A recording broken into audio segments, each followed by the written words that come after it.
Yes, Kenya. Tamu sana, tamu sana, tamu sana, yes. There is serious panic in the government. In this video, I want us to have a look at a post by Dennis Itumbi about 10 minutes ago as I speak. Dennis Itumbi. The Hustler Nation Intelligence Bureau, HNIB, is back. HNIB has obtained information of a highly classified meeting held in November last year. The meeting was chaired by a brother of an influential politician and was attended by, among others, the Ruaraka land thief, a former loudmouth governor, and former CAs, a former banker who despised those who hold Kenyan currency, and of course, the happy socksman. The list of businessmen and other politicals will be shared later. The meeting agreed, number one, to raise shillings 15 billion. Two, the money the meeting agreed was aimed at sponsoring destruction and general destabilization of government. Three, the general strategy was agreed. A, get Azimio to point the Ruaraka land thief, the chair of Azimio. B, begin hitting at the new government in January 2023. C, sponsor Azimio rallies to spur resistance over payment of tax, ensure the cost of living remains high, and activate phase 2 of protests, which is expected to lead to a citizen revolution. D, buy off MPs, intelligence agents, and media, including 5 bloggers.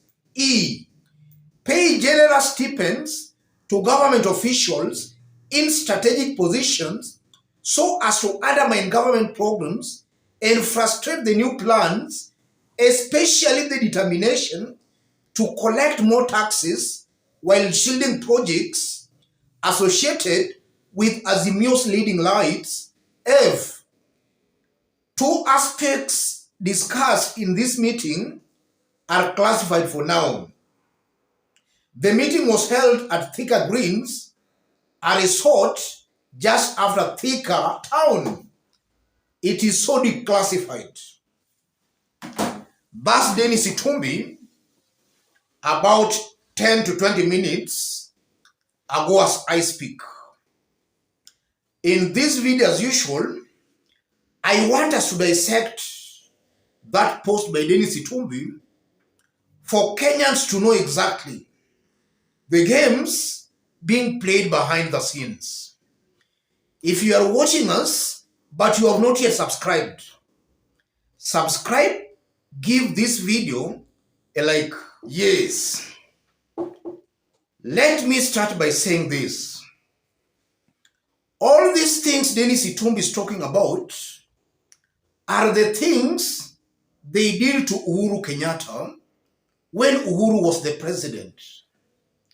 And again, some of these things he's talking about are the things William Ruto's government intends on doing. Dennis Itumbi is now confirming to Kenyans what Ruto did to Uhuru Kenyatta.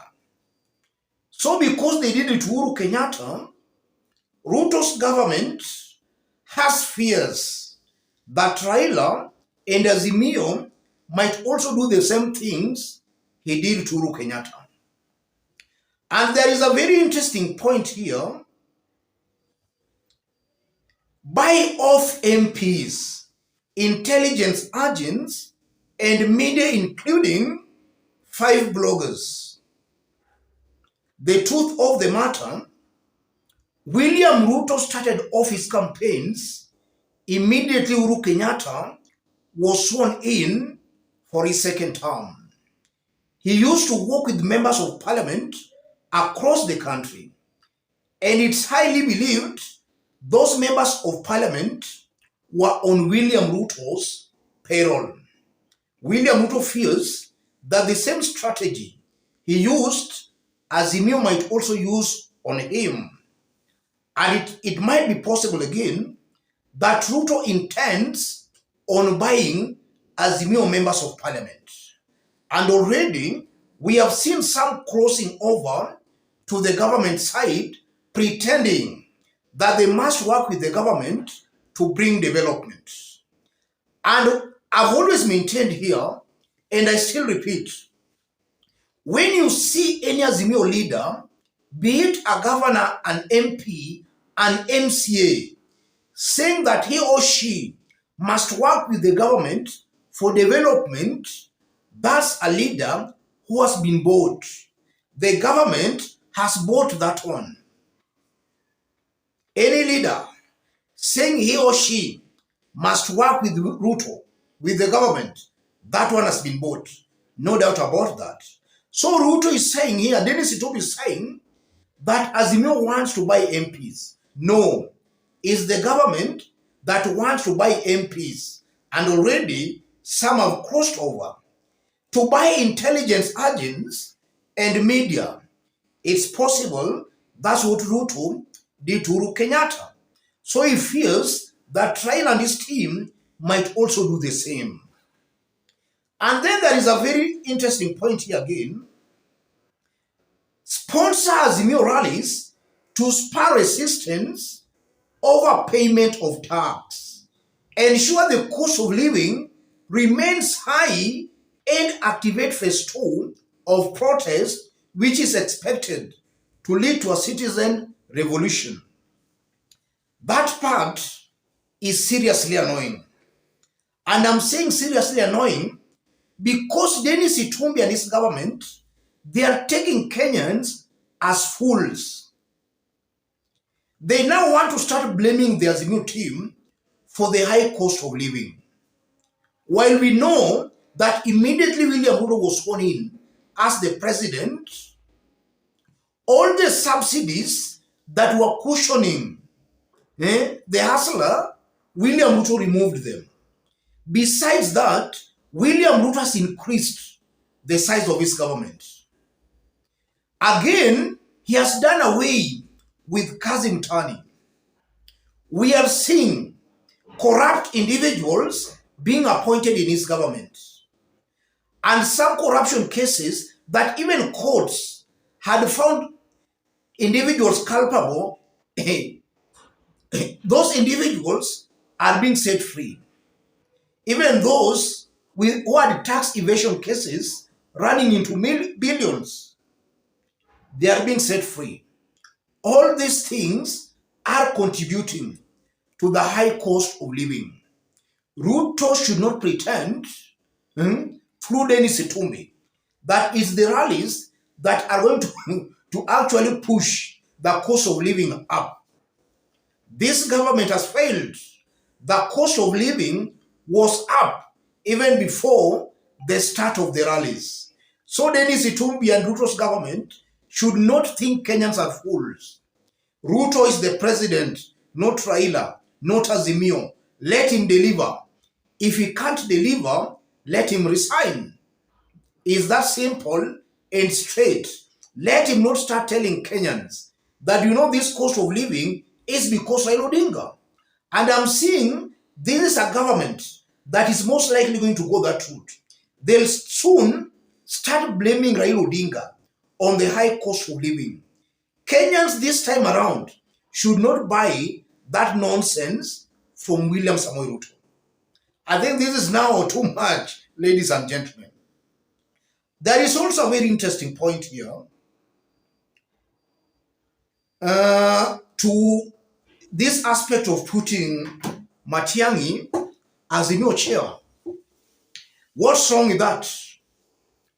What's wrong with that? Every political party has a right to organize its own political structure. Why are they bothered? Ruto thought that Azimio was dead. he's actually surprised as he missed coming out more organized than any other time. And then on the issue of buying MPs, before I forget, some few days here I did state clearly that in the coming days, members of parliament, especially as Azimio joined William Ruto, or even leaders, members of parliament, even in Kenya Kwanza, some might even decide to abandon William Ruto. Because in the coming days, this government is going to be very unpopular, but any leader associating with it will face serious hostility from the people. So Azimio leaders making a U-turn, coming back to Azimio, that's expected because the government is not delivering. All in all, as I conclude, this confirms that this is a very clueless government, a government just playing politics of propaganda, because that's what they know best, propaganda. Right now they're in government, let it deliver. Dennis Itumbi, William Ruto, no excuse, deliver. You are now the president. Let me stop it there, ladies and gentlemen. If you are watching us but you have not yet subscribed, subscribe, give this video a like. If you want to support our forum, as usual, I've pinned my number on the comment section. You can support the forum through that number. Let me stop it there. Let's meet in our next analysis.